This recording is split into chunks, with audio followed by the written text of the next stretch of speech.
as well, but I guess it becomes maybe real in the sense that we installed it in this glass house, and so actually we had this idea to put this iron here, which once in a while makes a big cloud, and since we're under it, so you look up into the sky, into the glass house, and then yeah, so it's actually our artificial cloud, and behind is the sun.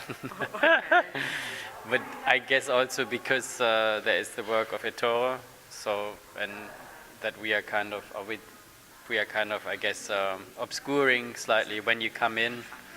So it's quite interesting, quite nice, because to have this double meaning, because we are obscuring with our artificial cloud the natural sun he was, I think, looking at.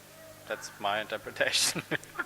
So a lot of our work is about clouds, but not about natural clouds, but about man-made clouds. So with the iron, we're playing with the man-made cloud that can come out of an iron and amplifying it and making it bigger. But we're interested in all kinds of emissions that we might have, that we might make. So air quality, or emissions that come out of power plants, or emissions that are connected to domestic appliances. So in the work Air de Londres, we took a photograph of the outskirts of London and developed a piece of software that would generate coloured clouds depending on the air quality. So then we'd look at the air quality over a long period of time and take the most polluted day, and that would generate a very orange cloud, which would then be superimposed onto the sky of London. Maybe both, whatever. But the video is actually more like a documentation of a work we've done with a laboratory of fluid mechanics in Paris to simulate a mushroom cloud, a nuclear mushroom cloud, in a small scale. And so we have been inspired by their techniques. We're doing it underwater because that's how they work in fluid mechanics. So what you see is more or less an extract of the real installation, which is an aquarium with lightning and a miniature nuclear power plant.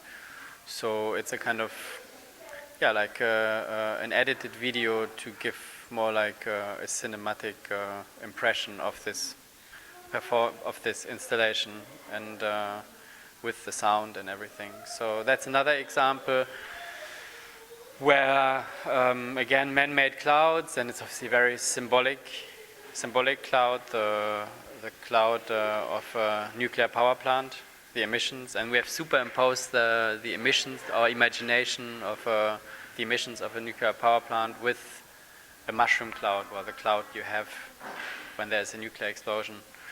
And of course, for us, it's maybe not, how do you say that, interesting, but it was an accident that also the real catastrophe happened.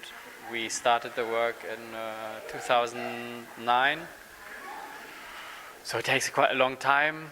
It's a really interesting process to work with the laboratory, and it was finished 2011 when we showed. So, but in the meantime, obviously Fukushima happened, which doesn't really, I just mentioned that because it's interesting. Why is it interesting? Because now, actually, in the meantime, we have seen the atmosphere has also totally changed. That was so interesting for us.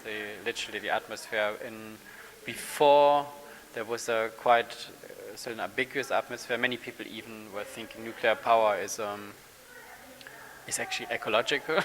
I remember, but and obviously the atmosphere has totally changed. And I've also seen there was a lot of work around nuclear energy and nuclear pollution. But so often these works take a long time to realize, and it was interesting how also the political landscape or imaginary landscape changed around us. But of course, a radioactive cloud, I mean, what's so difficult about them is that they are invisible. And so in this work, we're taking something which is the atomic mushroom cloud, which comes from the military, and superimposing it onto something, the civilian use of nuclear technology. So obviously it's bringing two impossibilities together.